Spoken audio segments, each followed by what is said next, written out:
for a dying city. Stop cursing your future. Is not true. For all intents and purposes, I am a woman. No government, no political system has ultimate supremacy. Jesus is King of Kings, and it's about time our nation return in humble submission to his lordship. You are not protecting women. You are authorizing the destruction of 500,000 little women every year. I didn't start it. But, sir, with all due respect, that's the argument of a 5-year-old. I didn't start it. Right, when the Spirit comes upon people, they go to war. They go to battle, and the enemies of God are driven back, and they're slaughtered. Hello, y'all. Welcome to Cross Politic. Thank you for joining us. I'm Waterboy Gabriel Wrench. Who was right 2 weeks in a row. 2 weeks in a row, like a broken clock. Boy. I also have with me, of course, Pastor Toby Praise Sumter. the Lord. Praise Amen. the Lord. Hello. Pastor. Amen. And then, of course, Chalk Knox, the Chocolate Factory. What's up? The Chocolate Factory. We're in his studios. And then we have a really cool guest with us here today is Ken DeVries from Benewah County, Idaho. Yep. Believe it or Thanks not. for being with us. Yeah. Ken, it's great to have you. Yeah. From out in the middle of nowhere. I'm about to learn a lot today. See, I'm fresh here to Idaho. So today's going to be a great show for me. Our listeners, you got to understand, they think Moscow's in the middle of nowhere. But Moscow is Benewah like civilization compared to where Ken's from. Well, you guys have, Latah County's got 4 times the population we do. Yeah. What's the population? I know Moscow's got about 15 to 20,000, depending on how you count it at the end of the year. What's the population of Benewah County? No, there's like 25 or 30. Oh, you guys have more than that. So I used to work for an economic firm. I know how the data's reported. Just pulling that part. Appeal to authority fallacy. Oh, there we go. So they give you the yearly total in the demographics, which is roughly about 25. But that's what the sign says. When you come into But the town, problem is there's about 10,000 students that come in and then leave. So it depends on what timing of the year you count it. That was my comments. But I literally said that. Did I say that? I did. I can see I'm not going to get a word in edgewise. We're looking at each other like, hey, how you doing, bro? Good to see you. Great you haircut. learn. You just got to bark. I just look at these guys most of the show. That's all I do. Yeah, whatever. Whatever. He can be the worst. Yeah, Chocolate Knock is so quiet and meek. And humble. Did I mention how humble I was? I'm humble about my humility. What are we going to talk about, the news? Yes, we're going to talk about the news. We got some really interesting stuff, I think, for what's been going on. We got elections coming up, but a lot that has been coming out about Hillary Clinton's campaign has been coming through WikiLeaks, which we just talked with our buddy Marcus. She's Pittman vindicated about. now, right? Is that what it is? No, she's not vindicated. Okay. All right. So nothing's changed. So because of WikiLeaks, and for those who don't know about WikiLeaks, Marcus Pittman really, I think, helped us out last week. Dropped a dime from Apologia Radio. He did. Yeah, Apologia Radio. Our boys over at Apologia Radio. WikiLeaks is basically a website where people go to report information where otherwise they wouldn't feel safe maybe going to the FBI with. He said it was an anonymous. It's like an anonymous Dropbox account. Yes. Is that And a wiki is typically something that anybody can edit. It's kind of like Wikipedia, same kind of thing. Mm-hmm. Right. So anonymous Dropbox. You weren't totally crazy when you slipped up.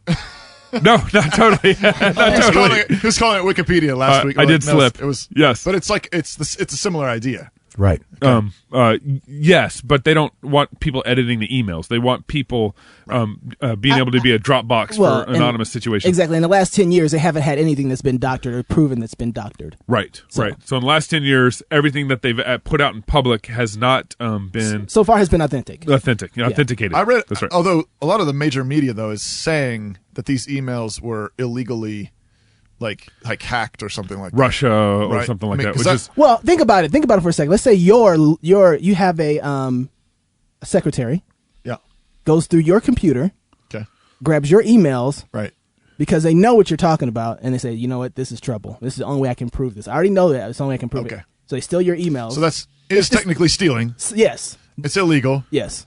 But it's no less illegal than if they went to the FBI and the FBI would be like, thank you for doing this. Well, no, let's say this for a second. Let's say for that, okay, you stole something from Gabe, right? You sold it to me. Okay. What we don't know is that Gabe got this illegally, too. Or is doing something illegal. Okay. He might not have, or may have. Or may have. Either. And so I take it back to the police and say, hey, guys. Yeah.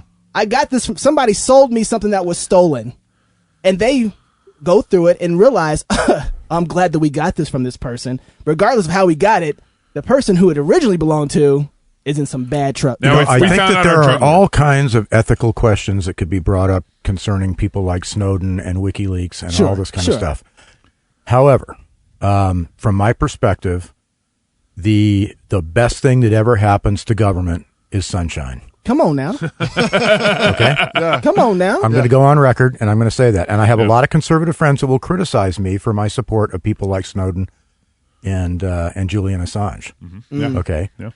I firmly believe in transparency in government, even to the point of putting up a website that takes the Secretary of State's data and exposes all of the public funding that goes into Which that. is what Ken has done, and we'll talk about that in a little bit. So we'll get to that website. Yeah, absolutely.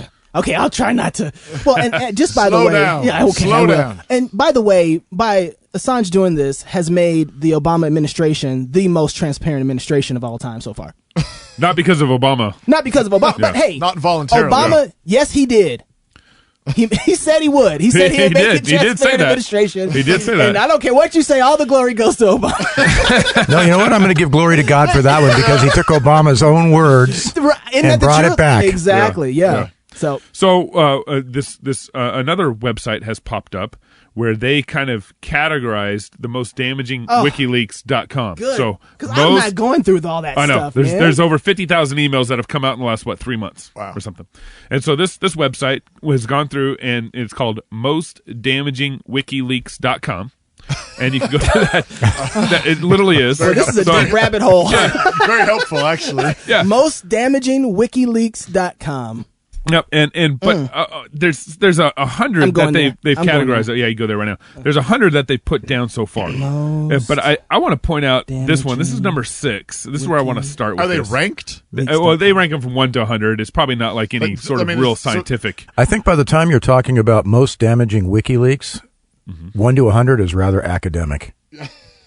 Yeah, well, I'm just saying, like, their number 1 is that Obama lied. He knew about Hillary's secret server. And he wrote to her using a persuading him. Are we really surprised that the president of the United States has lied to us? Yeah. Wait. You mean a pseudonym? Hey guys, hold on. Yeah. Hey, okay. 1 second. I say the P. I'm about to click this link. Am I going to get like tracked? Pterodactyl or psychosis or a pseudonym? Hey guys, this is serious stuff. I'm about to click this link here. Mostdamagingwikileaks.com. Yeah, you're going to get tracked down by the IRS. See, I don't want to be on a no-fly list because I decided to go look and see what our government's doing. I think you've already said enough incriminating things on this podcast. Man, 10 people listen to this podcast. Nobody listens to this podcast. I'm probably on a lot more lists than you are. Why do we have this man here? Why is he here? That's not funny. Now we're guilty. See what you did. I don't know. We're already in northern Idaho. Okay.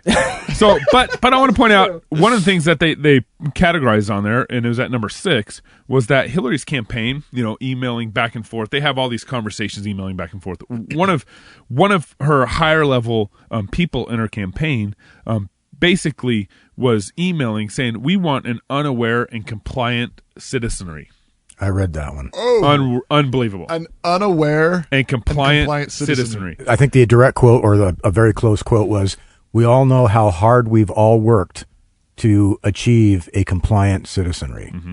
Mm-hmm. That's very close. Unaware and compliant citizenry. Wow, wow. And but so the Democratic Party has been running this play, and they're talking about it in their strategies. And we've been, but where does this play start? How do we herd the sheep? Where does this play start? Right. It starts in our education systems, right? We're giving our kids over to create what the Democratic Party wants is an unaware and compliant citizenry. Yeah. And we're doing it. We're just handing them over. Yeah. I think through all of this, the thing that's been the most shocking is that this is actually happening. Just think about this for a moment. We are getting a glimpse into our government. Now, everybody always says, the government's corrupt. But when you have evidence of it like this, it scares you because now you have validation. And what's scarier, though? What's that? What's scarier is that there's a whole horde of people out there. They're going to look the other way and vote these people back. Well, they don't know what to do. Yep. What do you do with this? Everybody's seeing this information, and they're like, okay, who's going to do something? Do we grab our pitchforks and start running down, to Congress? Like, what's going on with you guys? I mean, what is the response to all this? Hey, you're here. Hey, Ken. You want my honest opinion on that? Local. Yes, we do. Number one, you need to get over the false paradigm that there's a difference between the Republicans and the Democrats. Okay? Now, at the ground level, believe me, I'm here to tell you. Yeah. At the grassroots level, the Republican Party is made up of some really great conservative people. Many of them are Christians. Okay, so, but that's at the grassroots level. But the problem is that the Republican Party leadership is every bit as corrupt as the Democratic Party leadership, except for the fact that they are actually worse because they're better liars. Oh. What, Republicans are? Absolutely. Because when you vote for a Republican, what do you think you're getting? Limited government. Of course. Conservative. Everybody thinks that, That's right. okay? Yeah. And it's just patently false. Wow. You just ruined my day. Thanks, Ken. I ruin a lot of people's day. Yeah. Well, I think Matthew Trella, I think is his name. Apologia Radio did a End Abortion Now live stream, and he was talking about this, and he said, listen, out of all the politicians that we've selected in office, Republicans have been in office since Roe v. Wade has passed, and what have they done to actually end it? Said, in this city, as a mayor, we're not doing it. You know what?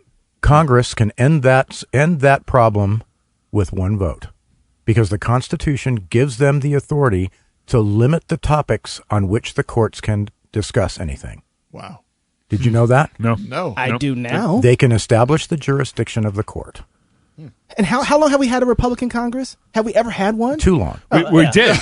Imagine that. Whoa. When George Bush was in his first term in the last 2 years, he had the House, a Republican House, and a Republican Senate. And let's not forget that Newt Gingrich had it for a number of years, and his contract with America, which did absolutely nothing. Nothing. Right. So what would they actually vote on? So they would vote on... They would just simply say, the Congress could simply say that abortion, for example, or marriage, or any other controversial topic, is not to be heard by any court. Doesn't fall under a court's jurisdiction. That's right. They can't rule on it. Yeah. Can't hear the case. What? Yeah. Wow. Gabe, you were talking about education. Can I say one more thing about this? Or do you have time? No. So you were talking about the education system as part of this. The whole what's the quote? Unaware and compliant citizenry. Compliant citizenry. They got it. And you said education. I was talking to a girl this week who's a student at the U of I, in a class there where the teacher is very, very intensely hostile to anything that smells a whiff like Christianity. Yeah. She better leave planet Earth then. Yeah. Well, she's teaching American literature. And so in early American literature, you've got all this stuff. And she's just using everything to just, nuke anything that sounds like Christianity. Right. Just sort of the polar opposite of, even if there's some romanticized versions of it in the Christian circles. She still doesn't want it. It's all the way the other extreme. But it's funny because she's like, I want you to think about this. I want us to have a conversation. But like a one-sided conversation. Yeah. But like I talk, you it's listen. like it's like the fire hose is on. It's like, let's have a conversation. Right. And you can't breathe. It's like you're getting waterboarded. Yeah. Which means that they're not actually being taught to think. Right. No. Right? Because thinking means asking questions and arguing, trying to see the other side, trying to understand the other side, and actually, thinking. Yeah. Right. Yeah. Right. But this is not thinking. It's actually indoctrinating. You eat it. And we are taught not to think. Yes. Actively. Yeah. Oh, yeah. And we're seeing evidence of that in the emails. All right. So this is how we get an unaware and compliant citizenry is citizenry. I'm not even the one with the beer. I can't talk. I've got water. But that's what that comes from. And I think so. Let's move on to the next Wait, article. before we do, you want to do? no, Okay, before we do, I have to. I thought that was a great point, and I'm like, No, all right, and David, Chocolate Knox can't top Knox, that. He can't top that. Yes, I can, because there's one thing I want to say, and this is where Pastor Toby's going to come back in, so I'm going to let you finish drinking your water. What is the answer? And we got Ken here too. So we know now that that they have helped indoctrinate a group of people to not think, to be unaware, and to like it. Be sheep. To be sheep. And now we are aware that this is happening. What do we do? I remember, I can tell you, let me give you a personal example. Please when do. I was I went to a Christian private school for grammar school up until about the 6th grade. And After that, I started a junior high school, and I came home one day from a social studies class, and I was touting Russian socialism to my dad. And no, seriously, he said, because, they get free health care, they get free this, free that, and it's just hunky-dory. And my dad sat me down and basically clobbered me with the truth. Okay, he took the time to debunk and debrief what I had gone through during the school day. Yeah. And I never forgot that. Yeah. Now, with my kids, all three of them are homeschooled, and they will be right up until the time they enter college. Yeah. They'll enter college early. My first two did at 16. But way to go, Dad. But we took the time to make sure that their curricula was reflective of our values. Mm-hmm. Okay, and we always question. And I teach my kids, question authority, question it. I don't care if it's the cop. I don't care if it's your teacher. I don't care if it's your pastor. If you don't know the truth, and then you're not going to know if somebody's giving you the nonsense. Mm-hmm. Yeah. I tell my kids to do the same thing except for the cop part. I don't know if you noticed I'm black. We don't, we don't get that luxury to question the police I'm a cop and I'm not armed. Police officer. Great. We didn't want to tell you. We didn't want to tell you. I'll assume the position. You know that Idaho has a statute. You cannot drink and talk. on the radio? It's illegal. No, but go ahead. No, you were saying that. So you teach your kids. Parents have to take the time. But we have a group of people out here that are not taught that way, and a lot of sheep are falling into the hole. Okay, let me tell you another problem. And I want some answers. I'm not going to. The answers are people have to resist, and I'm gonna talk to pastors here for a minute. Okay, absolutely. I like we can talk about that. Yes. People have to learn to resist, and one of the groups of people that I think can take a large share of the finger pointing at in the dumbing down of the American population are pastors. No offense. Most of them will sit up there at the pulpit. They will refuse to talk about anything controversial because it's nickels and noses. And if they wind up ticking somebody off and that guy's tithes go out the door, that's all they think about. Yeah. Now, I have been to I'm not a church hopper. I've been to 3 churches since I've lived here. The first church I went to was kind of that way. It was very milk toasty. I'm not going to tell you who it was or anything because I don't want to get anybody trouble. Name some names. It's okay. I'll tell you the good ones. Okay. We then started attending a Calvary church up in Post Falls, and that was awesome. That pastor taught verse by verse. He confronted the controversial topics. Yeah. What didn't matter if it was sex, tithing, whatever. Right. It's in God's word. You're going to read it. He says, "Don't blame me, people. It's right here." Okay. Okay. And the church I go to now. Now the upstart of this church is the upshot is that he's a non-501c3 church, so he is not afraid to speak out. Yeah. And believe me, if something comes up on Sunday regarding abortion or about moral choices that you're making, we're going to hear about it. Yeah. Ken, you're right. You're absolutely right. If pastors would stand up, okay, and be like the Black Robe Regiment back in the Revolutionary You know about days, the Black Robes. I absolutely do. That we would not be in the pickle that we're in today. Yeah. Well, I mean, and that's the pattern you see in Scripture. I mean, what do the prophets do? They stand up to the kings, to the people. They stand up and they bring the word of God to the people. And and I remember talking to a guy who, we're a fairly traditional church. We follow a pretty traditional liturgy, and we have scripture readings, and then the sermon for the day.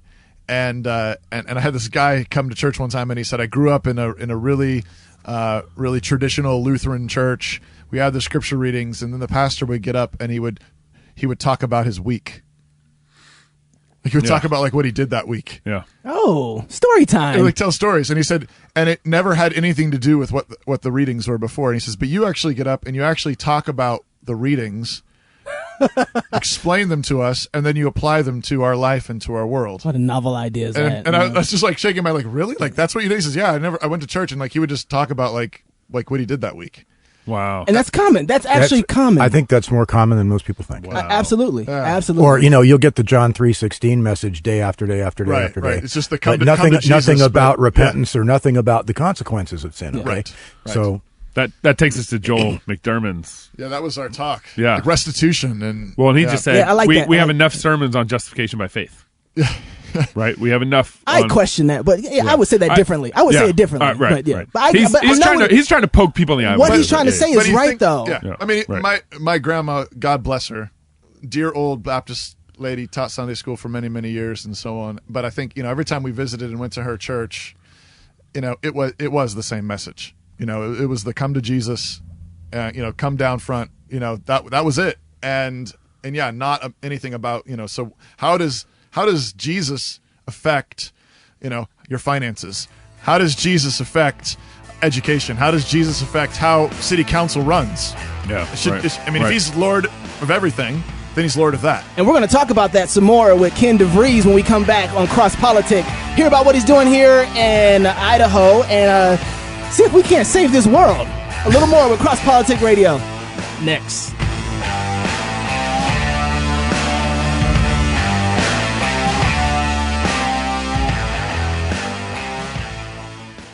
Canon Press is a publishing house located in Moscow, Idaho. At Canon Press, we create and provide products that sketch a vision of the whole life, a whole culture, a life full of beauty, tradition, education, community, laughter, and celebration, unashamed of Christ, and sharply at odds with the values of modernity. A mature culture with the church at the center, living out the good life, one family at a time. We believe our book, audio, and visual selections reflect this exciting life that God has given us under the sun.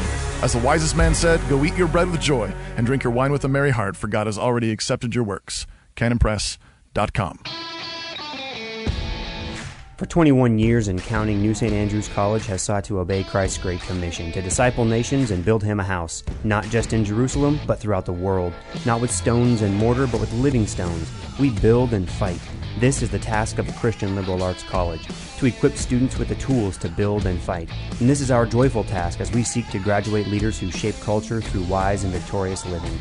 To learn more, check us out online at nsa.edu/explore.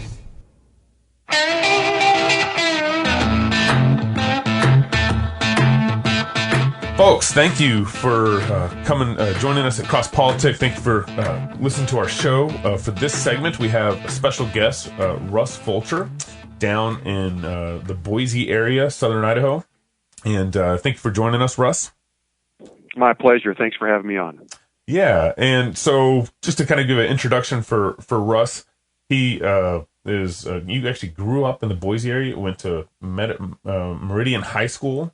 You earned your bachelor's and master's degrees at Boise State. Unfortunately, I'm a Vandal, so we already have a little contention here. Oh, it's all friendly. It's all friendly. During your 24 years in the technology sector, you worked for, let's say, Micron. Where else did you work in the technology sector? Micron Technology, Preco Electronics. Those were the two companies that I worked for, both Idaho-based tech companies. Very good. My dad was he worked in the semiconductor business for 30 years. He started off at Texas Instruments and then ended up for Hyundai Semiconductors up in the Northwest. That's what actually brought us to the Northwest. So I'm very familiar with kind of Micron and sure, what you were doing there. So, and then you also ran against the incumbent Butch Otter in 2014, and you narrowly lost that primary. So I did. I actually logged 10 years in the Idaho Senate first, so it wasn't completely a dry run, but right. But that was what was the precursor to the gubernatorial run, Gabriel and Toby. Yeah. So what got you into politics? What were you on, some drugs? What got you into politics in the first place? You being in the a mental lapse that lasted about 10 years, guys. Well, I'll tell you. First of all, I've got some very, very established and wonderful parents who implanted in me the importance of government and the foundational strength that our founding fathers had, and what they built this nation on. And from a very young person, I was trained, so to speak, to watch out for deviations from those founding principles. And as a young man, I got in high school. Actually, I was part of the Boys Nation program. If you remember those days, at that time, the American Legion sponsored it, and it was a mock government system for high school boys. Wow. They had the same thing for Girls Nation. But long story short, that kind of further grew that seed of interest in my life, and so I was involved with that. Went back to Washington D.C., interned for a U.S. senator there while I was in college. Then I took some time off to go make some money and have a family and get married and all that kind of thing. And that was a real blessing. And then it was 2005. A state senator actually resigned midterm, and I was appointed to finish his term, and that led to another 5 elections and 10 years in the state senate and in a leadership role there. Wow. As caucus chair, and ultimately the run for governor in 2014. Russ, what are some of the biggest lessons you've learned over the last 10 plus years now being involved in state politics? I mean, what would you look back and you say these are the big lessons I've learned? Well, Toby, we could probably do several shows on that. Yeah. Maybe the best way to say it is all is not as it seems. The decisions that get made, the directions that we take, the leadership that we have in the state and the nation, I would argue, are not the people that you may think they are. And the process is not as you may think that it is. The decisions are actually made to a large extent by people that you never see and that you never hear of. And those are and by the way, I'm not necessarily arguing that this is always bad, okay? But sure. But it's just not as it seems, and there are very, very powerful entities that typically have to do with economics, typically have to do with strong interests with state taxpayer dollars that are very active behind the scenes, and they're the ones who largely make the decisions, at least with our current and recent leadership within the state of Idaho. And I can give you a number of examples of that. Yeah, I was going to say, can you give us like one practical example, just so we kind of know what that looks like? Sure. We have a health exchange in the state of Idaho that complies with Obamacare to a large extent because of the insurance industry. And the insurance industry saw an opportunity to have what they sell as mandated, and they jumped on that in a way that I have never seen in 10 years, and put forth such an incredible effort to get that done. The state of Idaho actually complied with Obamacare back in 2011 as a result of that. Right. Now, I've thought about this. Actually, me and Toby were talking about this offline before interviewing you. And if I was governor, I don't know. I'm against Obamacare for sure, and those kind of federal mandates, big time. But at the same time, I don't know what I would have done. Would I have like taken initiative and said, okay, well, if we're gonna have Obamacare, it might as well be state run, or kind of throw it back to the feds and then let them run it in my state. Maybe those are the wrong ways of pitting the issues, but I don't know what I would have done there. Well, and that was the argument, Gabriel. The reality was that was never the decision. That was what was posed to the public, and so that sounded pretty good. And eventually, that's what the state of Idaho did, was follow that narrative. But it really wasn't a decision. Is it state run or is it federally run? The real decision point was it going to be a federal exchange that was operated by federal employees, or was it going to be a federal exchange that was operated by state employees? Because it's the same thing. It's a federally run program, and I would argue that it was actually worse that the state pulls the trigger, because now it's the state's responsibility to impose those laws on its own.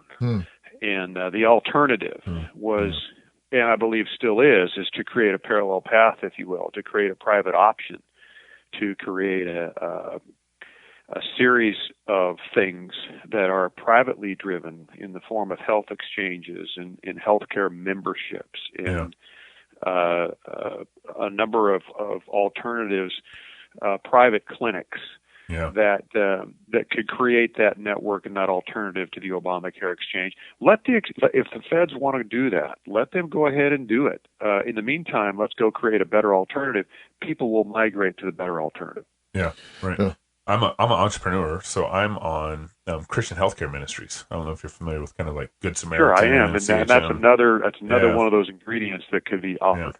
Yeah. And it's been a huge blessing to my family to actually be be part of this network, and people are praying for one another. People actually know your problems, and the network is actually they're very involved with what your problems are, and not just throwing money at the issue. And it causes me to make my decision. My healthcare decisions have been vastly different since I've been in part of this network. Yeah, and there's a prime example of the power of the decisions being in your hands instead of a third party's hands. When you leave those decisions in the hands of an insurance carrier or a third party provider, then the decisions simply aren't going to be the same, and you're going to do more potentially unnecessary things because quote unquote somebody else is paying for it, and it just doesn't work out to be the best move. Russ, lurking behind some of this is the whole question about the relationship between states and the federal government. What as you've worked in politics, and even as a young boy, knowing the way that our founding fathers set up this nation, and given how things have developed over the last couple of centuries, what is your view on the relationship between states and federal government as it stands today? It's reversed over time, Toby. What's happened is most people don't even know that the federal government was created to serve the states, not the other way around. And as time has progressed, the federal government in the United States of America has followed the pattern of world powers throughout history and just gradually usurped more and more control. And there is no better example of that than in the state of Idaho. And in the state of Idaho, it's all has to do with the root of it anyway has to do with who controls the lands within our state. A lot of people don't realize that 62% of the land within the state of Idaho is federally owned, federally controlled. Wow! And you look at the eastern states, it's not the case at all. I mean, any state that's east of Colorado has almost no federal land. But yet the states in the West that were later to come into the Union are mostly federally controlled. And so as a result of that, we don't have control of our own destiny because your land, your resource base, is your wealth. Right. And so you take 62% of the wealth off the table to begin with, and then you add more restrictions to that wealth with in the form, say, of the Endangered Species Act, for example.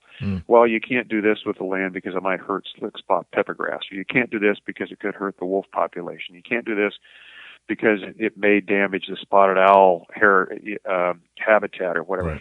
Well, the next thing you know, you've limited the people's access to their own wealth. But the federal government will say, but that's okay, don't worry about it. We're going to offset that with this little thing called PILT. PILT is an acronym for Payment in Lieu of Taxes. Because the federal government controls most of our land, we can't tax it and can't really use it for the most part for any kind of economic purpose. We actually get federal subsidies. Right. And that may sound okay on the surface, but what happens when we get a federal subsidy is every time you get a subsidy, there's strings attached. You have to obey the rules of who provides a subsidy. Right.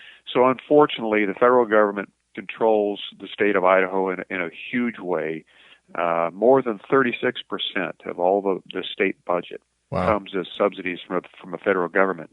They're not only broke, but they're broken. Wow. Right. And don't we end up using a lot of that subsidy to fight the forest fires that are created? Sure. Yeah, it turns into it's a very good observation. It turns into a lose-lose scenario. So then we don't manage things like our timber, and it becomes diseased. It becomes riddled with undergrowth. It's tinder for lightning strikes or whatever. Yep. And then the next thing you know is we're spending state and federal taxpayer dollars to fight something. And the discharge in the carbon footprint from a massive wildfire will emit as much, if not more, carbon into the atmosphere as all the automobiles in the nation over the course of a year with just one big wildfire. So it's really a lose-lose situation. So the obvious question: somebody who's thought about running for governor, not just thought about it, did it. On your list of things, so you see this as a problem, obviously. One of the things Gabriel and I have talked a little bit about is just figuring out like where do you start? Like, this seems like such a massive mess of entanglements and so on. Like, where do you start if you believe in the sovereignty of a state? How do you start to reassert that in a realistic way? I guess without being sort of you can say some really radical sounding things that probably won't get you anywhere, but how do you actually work towards that in a honest, faithful way? There's actually good news there, and a lot of it is starting to be done for us. And let me explain that. I think economically, the single biggest issue over time in the state of Idaho, and for any state for that matter, when it comes to sovereignty, economic control, or prosperity, because they're all related, is who controls the resources. So in order to control your destiny, get access to prosperity, you have to eventually put some wise management, and I do mean management, not sale, not unwise management, but you have to wisely manage the resource base that you have.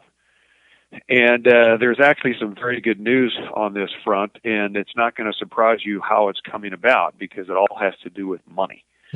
For every dollar that Idaho pays into the federal government, we get somewhere around $1.36 back because of those PILT subsidies that I was explaining earlier. Right. Well, guess what? The eastern states, for the most part, with no federal land, are subsidizing us. And they're starting to figure out that, hey, wait a minute. How come our federal tax dollars are going to Idaho when we're $19 trillion in debt? And that's starting to, I won't use any crass terminology, but make them angry. Yeah. Okay? Yeah. And so I think that one of the best things that we can do is just continually remind New Hampshire, Connecticut, New York, Florida, New Jersey, so on. Hey guys, thanks for the subsidy. Glad everything is so well in your neck of the woods that you get to send us your money, your federal money, and keep it coming. Why don't you just amp it up just a little bit? Yeah. And let them go fight that battle, because things are not all rosy in those states. They have their own fiscal challenges, and they're starting to figure out that, hey, wait a minute here. How come these guys in the West are subsidized? Let them take care of themselves. Well, that's my point. Huh.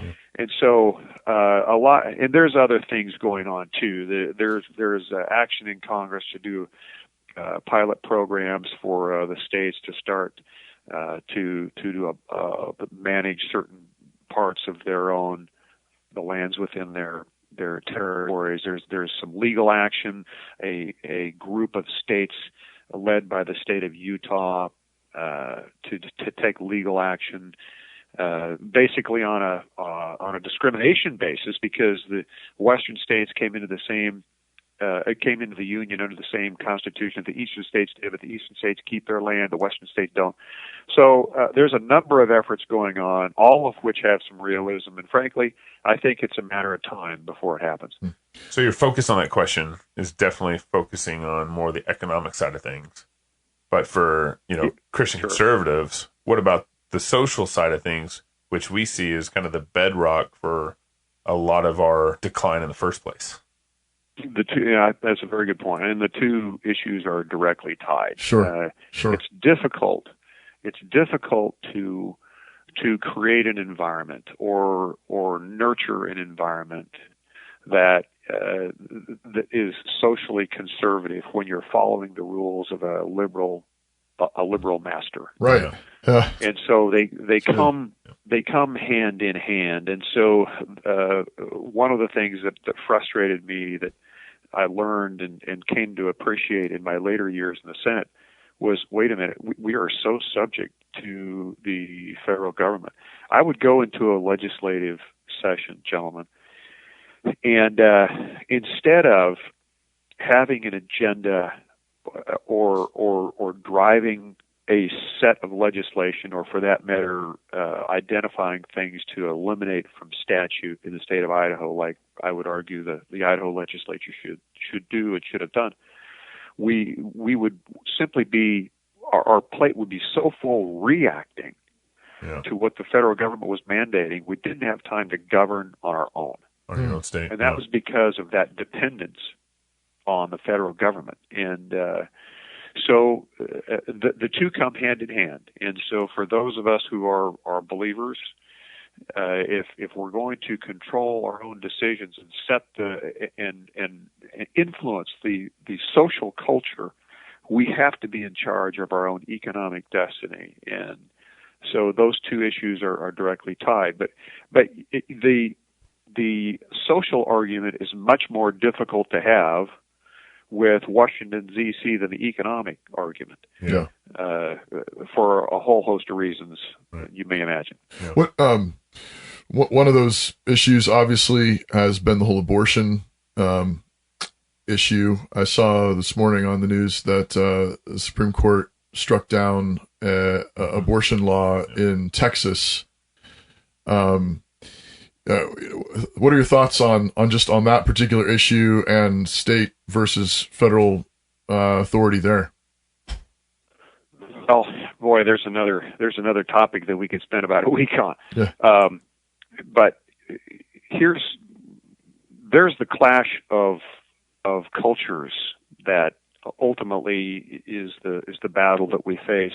There's two lenses that people look at the world. There's a Christian worldview, which is the worldview that our nation was founded under, and a worldview of law, where it's biblical tenets that are the basis for that, and then and also a constitution that is static, right, doesn't change. Right. That's all part of the Christian worldview versus a secular worldview that has been embraced more and more over time, where, there is law, but it's based on a variable basis. It's based on a constitution that is interpreted over time in different ways. And there really is no biblical foundation or any static foundation of any kind. So with the latter, with the secular worldview, you can justify just about anything, right? And that's what's happened in the abortion culture. For some who don't have the same value system or the importance of life as that Christian, those who look at the world through a Christian worldview, for them, well, it's convenient, it's my right, it's they use the word choice because they don't like the word death. Mm-hmm. And so they'll argue that this is something that I need to be able to do. And that's all part of that. It's all part of that different lens that people look at the world through, as a Christian versus a secular worldview, and that's the clash of cultures. And here's where I think a real states' rights play could be really effective. I would love to see abortion become illegal federally, and I think that's something that we should be pushed for. But I also think kind of a states' rights play here would be, hey, Idaho is going to be a pro-life state. Abortion's illegal here, and then let Washington be a pro-choice state, and let those two cultures contrast each other over the next 25 years, and I the fruit would be very apparent. And if we were able to just do what Colorado and the state of Washington are doing with the marijuana laws. They're basically kind of nullifying federal laws. Yeah, they're like, whatever. for ganja, for a high, but we, for some reason, we refuse to play that game with where it really counts, with abortion. As you teed up that topic, that was the example that was coming into my mind. There's another prevalent one. It's immigration. Right. The federal government is ignoring its own laws in Arizona and New Mexico, so these border states, right, with immigration and selectively enforcing only the ones that they want to enforce, not what's on the books. And so it is a good point. But here a few years ago, Arizona took a stand that, hey, look, since the federal government's not going to enforce immigration laws, we're going to. And that did wind up going to court, and they lost a part of that argument. They also won a part of that argument. And I think what you bring up, Gabriel, is a very good point. It's going to take some leadership from the states. It's going to take some challenges from the states. Texas is putting one of those out there. Governor Abbott. And frankly, there's only a handful of states that I think still have the demographic that can pull some of that off. Texas is one of them. Idaho is one of them, because we have a population. We have a constituency in our states of enough people who still have the common sense and the reverence for the Constitution in a way that says, hey, wait a minute, things have gotten so crazy, and the federal government is so far off the rails, right, that darn right the state needs to stand up here, okay? Because if they don't, who else is going to? And Texas has shown some signs of that. I think there's the potential of doing that in Idaho as well. Yeah, I think I'd agree with you there for sure. I was actually born and raised in Texas, as I mentioned offline. I'm not going to. He's cheering over. Let me remind you. He's waving a flag right now. But you could contrast that, for example, with a state like California, where the immigration population is so large, or New York, where the social culture has shifted so far left. No way is anything going to be driven like that in those states. And but in Idaho, that constituency is still of a makeup where you can make headway, and so I think that's what needs to be happening. If we're going to have change, significant change in today's environment, political environment within America, it will come from the states, not out of Washington, D.C. Yeah, I totally agree, and I want to push you just a little further on that. As if you're a governor, how could you push the issue of states' rights taking control over the pro-life movement? In other words, they put it to vote in Colorado and Washington for the marijuana laws, and the people passed it. Couldn't we just put it to vote and say, hey, we're going to be a pro-life state, and then that's that? Yeah, I mean, it's called the 10th Amendment of the U.S. Constitution, right? And it's the assertion of those rights. And so I think it's not only the privilege of a governor to do that, it's the obligation in a lot of cases for the sake of the people that they serve. Now, having said that, you know that you're going to create conflict. You know that there's likely to be legal battles, and of course, in the case of Idaho, you know that the federal government is going to hold that 36% of the money that runs your state over your head and beat you about the head, because that all goes back to the earlier conversation. This is all a circular a circular conversation that ties together.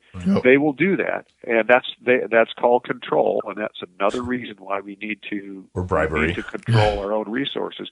But you still have to fight those battles. You pick them wisely.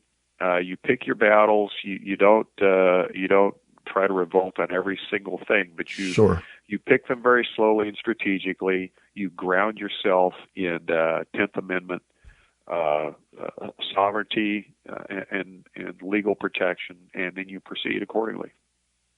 I'm a pastor, Russ. I don't know if I said that at the beginning. So a lot of my categories, I go straight to particular scenes in the Bible where, you have, both blessing and cursing going on. So, you've got, stories of godly leaders. Think of, people like King David and so on. You've got other scenarios like Daniel in Babylon and, his three buddies, and, they're working for the good of this pagan empire. And at the same time, there's places where, the pagan empire says we're going to do, something horrific. We're only going to pray to the emperor. We're going to bow down to the statue or whatever. And Daniel and his three friends are just like, why don't you come over here and make us? and recognizing that, and I'm assuming that they're picking their battles too. So they're not fighting over every last little thing, but there's places where they recognize, no, we fear God. We're going to do this. Come what may, throw us in the fiery furnace, throw us to the lions, whatever.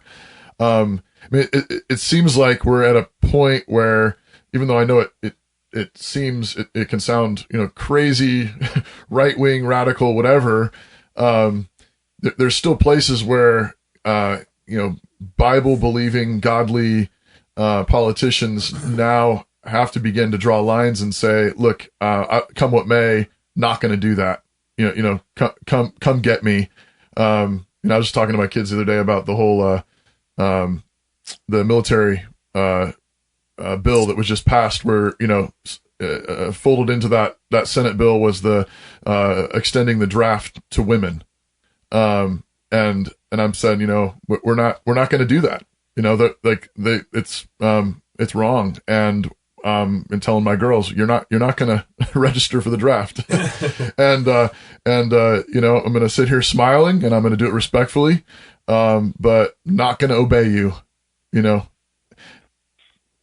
Yeah, you're going to be forced with that, Toby, and so am I. And there's real life examples of where that's already underway. And I'll use one recent example. I think in our neighboring state of Oregon, the ranchers took the wrong approach, but nevertheless they took the wrong approach in arguing in opposition to the federal, the heavy hand of the federal government over their land. Yeah. And although the approach was wrong, it ultimately resulted in a crushing, the heavy-handedness of the federal government came down in a crushing way and resulted in death for one of these guys. Now, not going to defend them for their methods, but I'm talking about the ranchers. But by the same token, they certainly didn't deserve the prison terms that they got, and in the case of Finicum death. I mean, it's just not simply, it's not worthy of that. Okay, and so there's one example, but you're going to see more on that. With the healthcare mandate and the mandatory abortifacients as part of the Obamacare deal. You know about Hobby Lobby and Chick-fil-A and the struggles they've had. But you know what? They stood up. Yeah. And so far have prevailed more than that. And we're going to be tested. Yeah. You're going to be tested. When your daughter is draft age, you're going to be tested. What are you going to do? If I do run for office again, and I succeed, I'm going to be tested. Yeah. God acts based on the faithfulness of his people, okay? And so regardless of who was king back in biblical days, or not in the days of the judges, or regardless of who is president of the United States, God still acts based on the faithfulness of his people. That's why ultimately the governance is through the churches. That ultimately the governance is through the faithfulness of the people of this nation, and so the work of the church and the work of those that are faithful is so critically important that we have this mindset that, well, we have to run everything through the government. No, not at all. In fact, the pendulum has swung way too far. The churches need to be taking control of a lot of these things. The churches need to be reclaiming some of that territory for things like indigent care yeah. and whatnot. My mother is still alive. My father died a few months ago here, but my mother is still alive, and she reminds me, and my father reminded me during my gubernatorial race, Russ, you got to understand, we lived at a time when there was no health and welfare, okay? Right. That was all handled by the families. That was all handled by the churches, by the communities. And not necessarily the churches as well, but by community clubs. Sure. You took care of your own. And was it perfect? No. But is it perfect now with this massive Medicare, Medicaid debt? No. It's worse, I would argue. Yeah. So anyway, a huge topic, but God acts based on the faithfulness of His people, and as long as we are faithful, and there's enough of that faith that's being called upon through prayer and through reverence to God's standards, we'll be blessed. Yeah. And the more we turn away from that, we will not be blessed, and we will deal with the fallout of our own lack of faith. And that's what's happened in a lot of ways. And America is being tested. And will people get on their knees and be reverent to what's the foundational purpose of this nation and founding or not?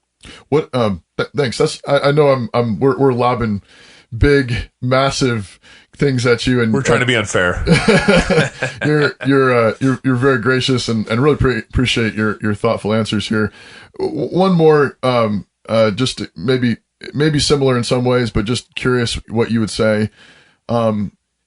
What difference does it make for you? What difference would it make for you if you were governor, or just even as a state senator? What difference does it make for you that Jesus died, rose again, ascended into heaven, and sits at the Father's right hand?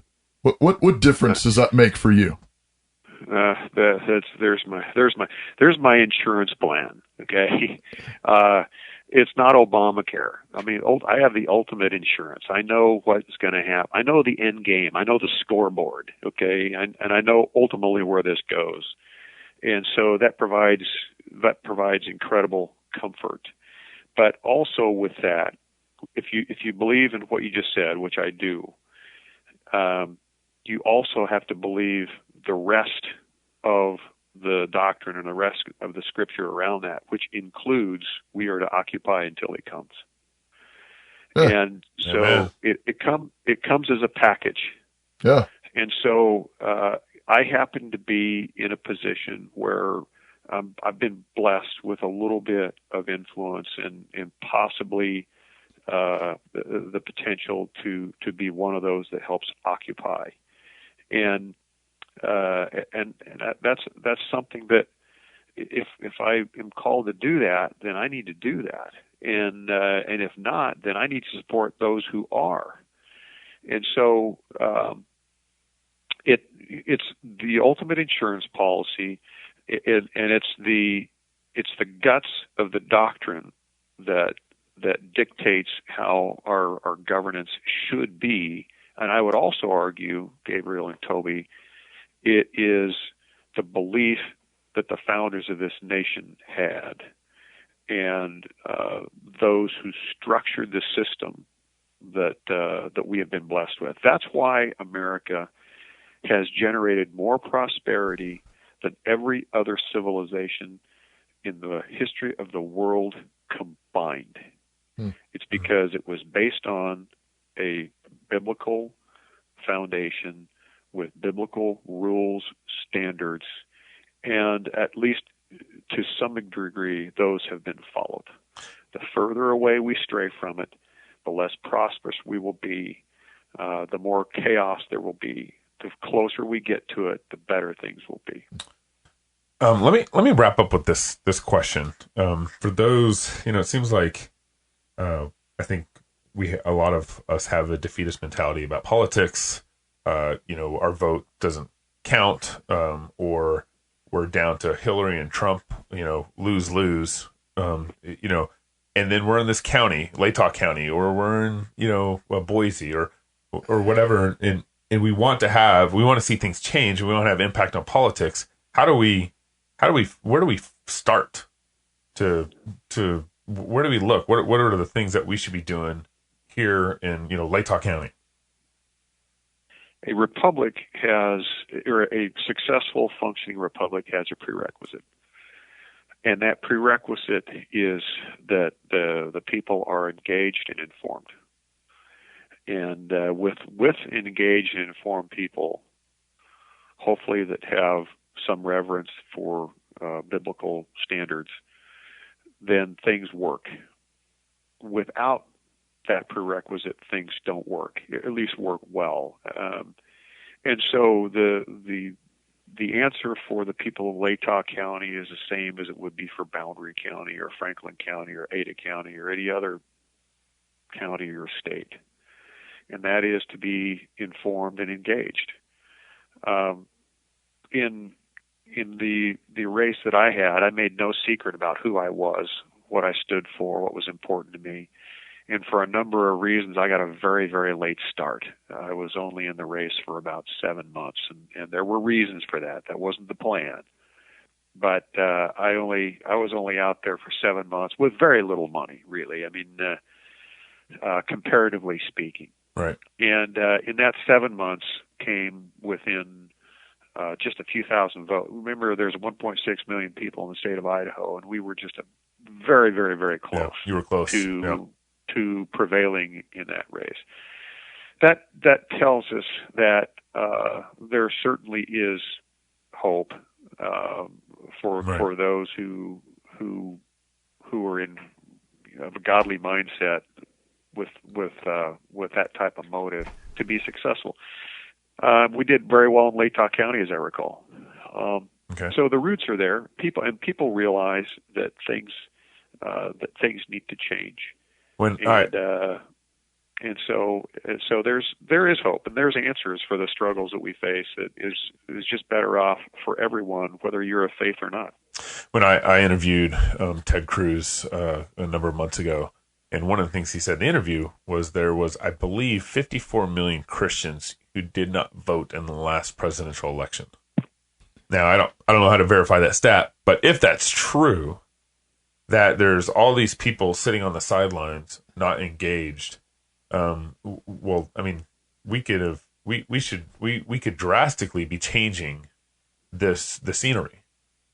If Christians were participating, being active and actively voting, and then if they're active voting in the right ways based off biblical conscience, our decisions would not be Trump or Hillary at this point.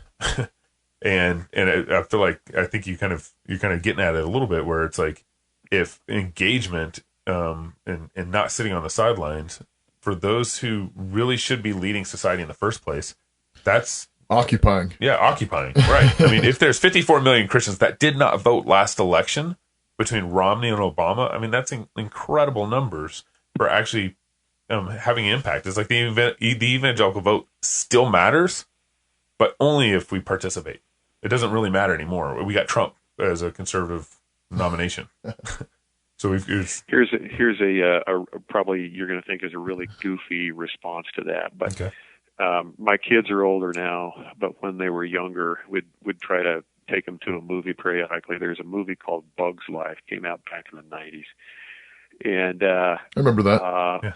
There's nothing particularly special about that, but the scenario you just posted popped that into my mind. In that movie, you may recall the grasshoppers they were the villains. They were the rulers, and they would rule over the ants in a major way, and they were very abusive to them.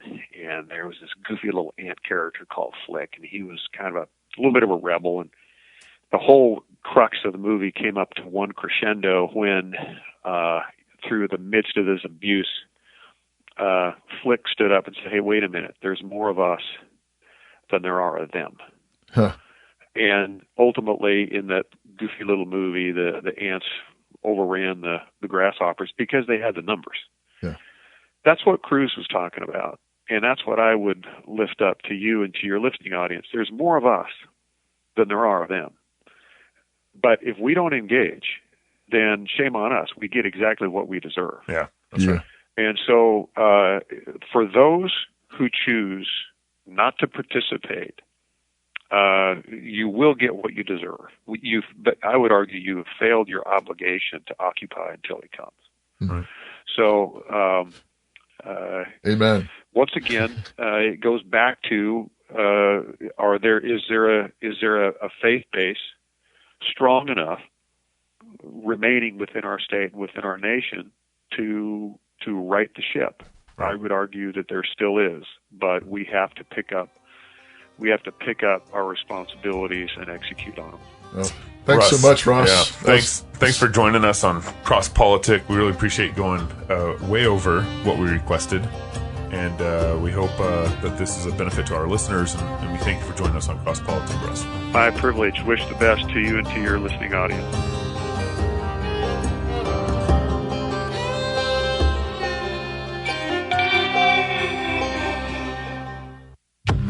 Welcome to the 1 Minute Apologist. We interview the world's leading apologists to provide credible answers to curious questions. Hank, there's a word in our culture that they don't like, and it's the word sin. What is sin?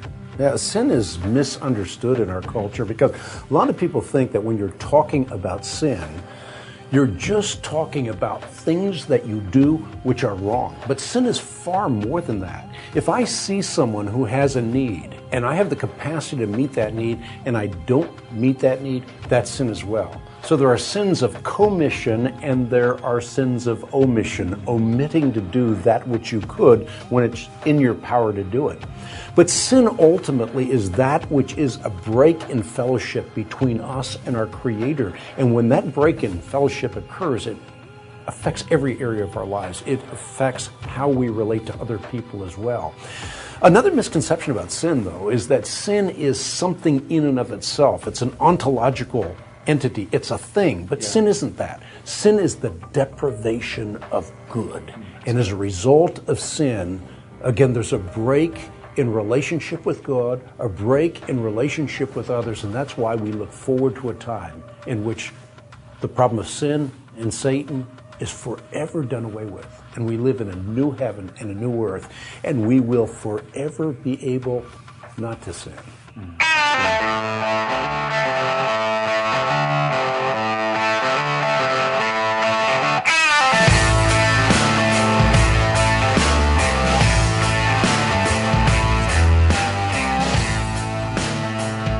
Welcome back to Cross Politic, y'all. Thanks for listening again. Why are you doing that? Why are you listening to us? Yes. Thank you. We've had thousands of downloads since we started. Thousands. Really? Yeah. It's like 3 people doing it a bunch of times. So you're sitting there with your cousin in the basement like, download. Russ Fulcher. Yes. Russ Fulcher, guys. I hope you guys enjoyed that interview. That was really helpful. We did that a little while ago. A couple months ago. But also thinking about the thing that stands out to me about that interview. I remember us asking him specifically the question about, so we care about, defunding Planned Parenthood, and we care about defunding, let's get government out of the public schools. Let's that's the kind of thinking we have. Where do we start? Right. And in Idaho, you're going to have a tough time. Well, but the thing that he said is immediately, which I've never heard before. I mean, I'm not a politician, but you're a pastor. Yeah, but it was really helpful. He said, he says, we've got to wean ourselves off of government subsidies. Absolutely. And he said the key place where we can begin to do that is with public lands. Absolutely. Now you're talking. He said that, I didn't know the stats. Maybe you remember the stats. Drop a dime on the brother. But he said that the percentage of the Idaho budget that comes from the government sort of leasing our lands, or however it works, the way that, they stole our lands and then they kind of give us that some sounds money familiar for it. to pay for fires to put out. Yeah, whatever. But that's a pretty big chunk of our Idaho budget. So let me give you some numbers. Yeah, go for it. 60, depending on who you talk to, you're going to have 62 to 64% of Idaho's land is occupied by the federal government. And notice I did not say owned. Occupied. Okay. Occupied. I call it occupied territory because if you look in Article 1, Section 8 of the United States Constitution, it clearly tells you what land the federal government can own. It can tells you what purpose for which it can own it, and it tells you how it can acquire it, and it's very strict. Article 10, Section 4 of the Idaho Constitution clearly states that all territories and institutions of the territory of Idaho become the property of the state of Idaho when we become a state. That was back in 1889. What? Yeah, absolutely true. You can look it up for yourself. Wow. And in fact, on the federal side, we call it forts, ports, and 10 miles square. That's about what the federal government is entitled to own. Okay? Say it again? Forts, ports, and 10 miles square. That's how I basically remember it. What's the third part? 10 miles square is the area that encompasses Washington, D.C. Oh, okay, that's D.C. Okay. Oh. Very clearly spelled out. Okay. Wow. Now, North Dakota and Idaho became states within about a year of each other. Okay. Federal land ownership in North Dakota is about 3.9%. In Idaho, it's about 63 or 64%. Wow. Why the difference? And you know what else? Here's another thing. Yeah. The enabling language for the two states is almost identical. Okay. Okay? So there's no legal reason why we cannot do what North Dakota has done. Congress has to give us that land back. So North Dakota has slowly been taking their land back? No. They petitioned, and I don't know the time frame that they got it all back. Yeah. But basically, what happens is a territory deeds its land with a quitclaim deed, and this is in our Constitution, by the way. Okay. It's our we don't have an enabling act. We have our Constitution is our enabling act because we didn't have a specific enabling legislation. Congress approved our Constitution as our enabling document. So the quitclaiming of the territorial land back to the federal government, and this happens in real estate transactions all the time. Somebody quitclaims their interest to prevent a cloud on the title. The territory that was the state of Idaho before it became a state quitclaimed the land back to the federal government so that they could clear any title issues up with the land, and then we would get the deeded land back to us under clear title from the federal government as a state. That's what that language is intended to do. And you'll read the language that says, the territory of Idaho forever quitclaims, et cetera, and relinquishes any claim. But that's one legal entity to another. Okay, strictly for the purposes of clearing title. Okay? The federal government has no constitutional authority whatsoever to own our lands at all.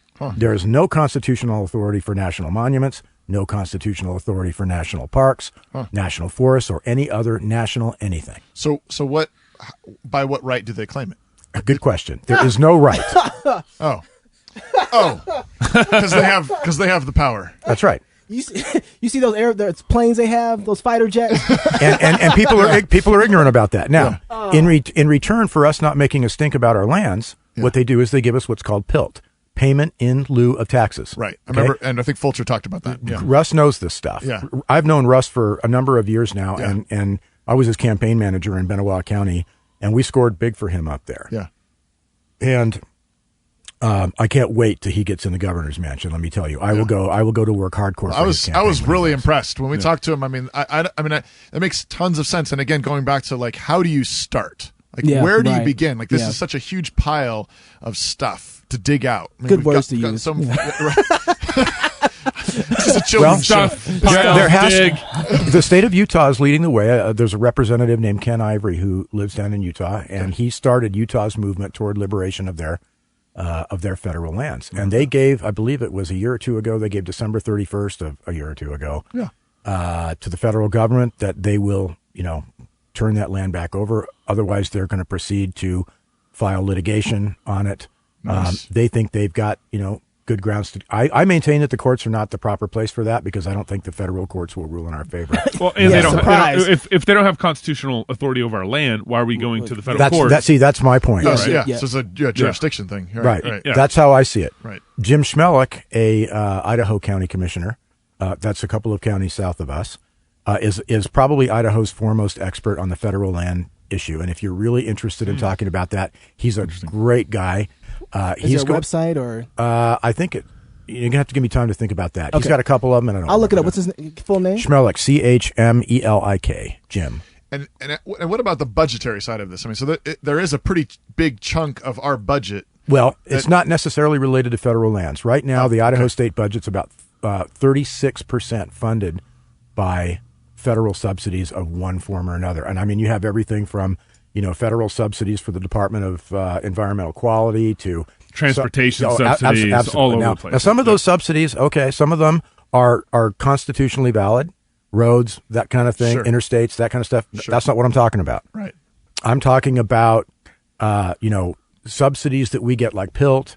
There was another act that was issued, Secure Rural Schools, which we don't get the money for anymore. That's gone away. We're still fighting for the scraps of, King Obama's table for that. So King. we're really in it, and it is key to Idaho's economic future that we get those lands back, and that we absolutely do, like Russ says, and we wean ourselves off the federal teat. It's mandatory. Right. So you said in the first segment that you think basically you said something like light shining on government is super healthy. Absolutely. And we were talking about WikiLeaks, et cetera.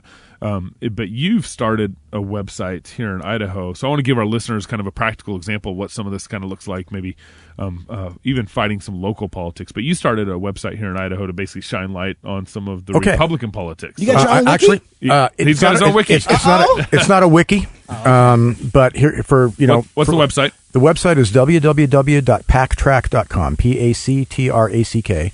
Okay. PAC standing for Political Action Committee. Right. It's not strictly focused on that. Are you guys aware of what sunshine laws are? No. And that's why I say sunshine is the best medicine. Okay.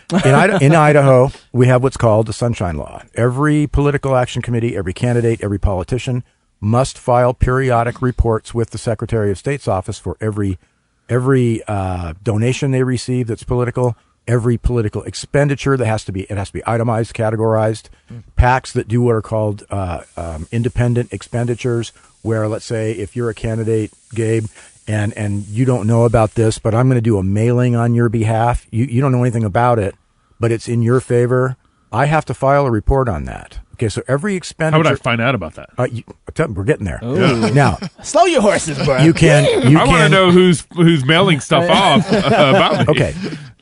You can go to the Secretary of State's website, sos.idaho.gov, and you can get their scanned documents. What PACTRAC does is I'm a software consultant, by the way, so this stuff is kind of second nature to me. So what I did was I downloaded their information in electronic format. I put it into a SQL Server database, and I put a website front end on it. Okay. So you can type in any politician's name. You can type in any political action committee pieces of it. Kind of works like Google. This is for the state of Idaho, though. This is for the state of Idaho. And you can get full disclosure on every campaign contribution and expenditure, with the exception of the independent expenditures. I'm still working on that a little bit because the Secretary of State's data is really not that good. And it's all kind of like handwritten and stuff. It's really kind of hard to deal with it. But when you go there, you type in your politician's name, and you'll get a little listing on them, kind of like, what you'd see on a multiple listing service or something, from a real estate thing. Right. And it will tell you what percentage of their income is PAC money and corporate money, what percentage comes from private institutions, what percentage comes from out of state. And if you really want a kind of an eye-opener, if you're on the site right now, I think so. Why don't you type in Paulette Jordan, Paulettete? He's naming names. Jordan. I love it when people do that. She is a District 5 sitting representative, and you will find that she is. And District 5 is Latah and Benewah County. Latah and Benewah. We're in Latah here in Moscow. You're in Benewah. That's correct. Okay. And you'll see that she has probably. I'm going from memory here. You'd have to pull it up to verify it, but she's probably about, I'm going to say 45 or 46% funded by outside the state. What's the website again? www.pactrack.org. Org. Not com. Org. No, not com. It's .org. Sorry. Okay. 46%? You can pull it up here in a second, and you can verify that. Now, here's another interesting one. Our Speaker of the House, Scott Bedke, Bedke, he is 93% funded by PACs and corporations. Wow. Okay. Now, here's some interesting things you can learn by browsing the data in PACTRAC. You heard me make a mention of the fact that there's very little difference between Republicans and Democrats. Oh, just a little bit. Okay. If you go, PACTRAC has a news page.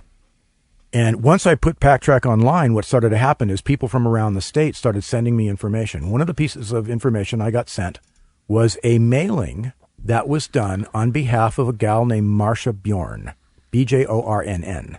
She had a mailing funded against Representative Ron Nate, a staunch conservative, awesome guy in the legislature. I know Ron. I actually did some behind-the-scenes work for his campaign. They did this mailing. The mailing was funded by a PAC called Sportsmen for Idaho. Now, when you hear Sportsmen for Idaho, what do you think? Guns, off-roading, this kind of stuff. Hunting. Wrong. Right. Bzzzt, dead wrong. These guys got all of their funding in 2014 by Conservation Voters for Idaho. They're a false front organization. You better stop. No, absolutely not. Yeah. Oh, wow. For absolutely true. Democrats, basically. That's liberals. Right. IDLCC, Idaho Democratic Legislative Campaign Committee, contributed to the... Wow. Let me raise my chin. I can't. Okay. To them, Conservation Voters for Idaho, and I believe PACE, the Political Action Committee for Education, was also involved in this. Whoa. So now we have a sitting state Central Committee member for the Republican Party teaming up behind the scenes with democratically funded leftist front organizations. What could go wrong? To target sitting conservative legislator. Right. Here's the first thing I did when I found that out. I got on Facebook. I went to GOP Chairman Steve Yates' Facebook page, and I said, maybe you'd like to comment on this. Excuse me. I saw that. I remember seeing that. Okay. You know what he did? 2 hours later, my post was gone, and he banned me from his Facebook page. Right. Only the thing to do. That's the only right thing to do. Okay. So you tell me. Yeah, sunshine. Right? Sunshine's good. You're watching the cockroaches scatter. Right. Okay. Right. There's all kinds of stuff you can glean from that site. Well, in each state can do something like this, right? I mean, all political action committees and politicians are supposed to report. It's a state-by-state thing, and the federal government has its own rules. Yeah, okay. So now talk to us about what's going on here and what you're doing in District Moscow. 5. So we want this to be, I mean, we have a bunch of listeners in Moscow, Latah County, but we also have a lot of listeners all over the country, all over the world. Yep. We're thinking about this as sort of a case study. Like here's one person, what you're doing in our district, what's going on in our district, and what are you running for, and why are you running for it? A couple of years ago, our sitting Republican representative, a lady named Carolyn Troy, came up to Benoit County. She was running for the state legislature. She spent a number of days and weeks lobbying me. Now, keep in mind, I'm not the cat's meow out there. I do write a lot. I write a lot to the newspaper. I'm fairly influential in the news as far as, educating people on legislation. I read bills. I write about bills. I try and educate people as to what's going on in Boise, so people are aware of how they're getting screwed over by the politicians. It's a really good start, right? Yeah. Okay. You're Sunshine. I am Sunshine. There we go. So, we got a song she for came him. up. She came up from Latah County, and she had a disastrous news interview. She refused to answer questions straight. Like on abortion was one. Finally, one lady at her first interview pounded her hand on the table and said, "Yes or no? Are you pro-life or not?" Well, that finally got her to say she was pro-life. But I mean, it took 10 minutes to get there. Wow. Now I'm not question. Okay. That was a couple of years ago. I don't know. There's been one or two pro-life votes. She may have voted yes or no. I don't know. Okay. I tend to follow the economic and liberty kinds of votes that are sovereignty oriented. I mean, everybody has their shtick. That's mine. Okay. And so toward the end of her campaign, she kind of convinced me that I would support her, and I'm very sorry I did.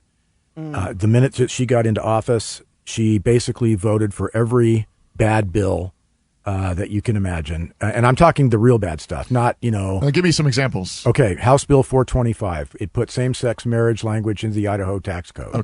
Okay, and it basically said anything that the Supreme Court or even the Ninth Circuit Court of Appeals approves as marriage is acceptable into our tax code. Okay, violates Article 3, Section 28 of the Idaho Constitution right off the bat. Which is now that's our statement about marriage. Statement about marriage. That's correct. Yeah. Okay, we acknowledge marriage is between a man and a woman. Right. Okay. Now this there's a whole big deal about the Supreme Court overturning that, but I believe like what Scalia had said. He said that there's not the thinnest veneer in that ruling. It's hokey. Yeah. Okay. So, That's one of them. Now, to make matters worse, as if that wasn't bad enough, that bill was sent to the floor of the legislature without a proper bill number and with no public committee hearing. Now, why do you think they did that? Because we don't want sunshine. Because people like us would go down there with pitchforks and spears, and we'd be angry. Yeah. Okay. Wow. So the whole subterfuge behind sneak it through. That's absolutely correct. Okay. Then there's House Bill 1, which was passed off on us as a international child support bill in return for $46 million. The state of Idaho would get if we and the state and the federal government said you have to pass this language to bring your child support laws into compliance with federal law. First of all, we don't have to do that, okay? And they said, if you don't do that, we're going to withhold $46 million of federal money. That's where Russ gets into this wean ourselves off of federal money. Okay. Now, like extortion. Butch Otter, bribery, exactly. extortion. Exactly. Governor Otter has never met a federal dollar he did not like.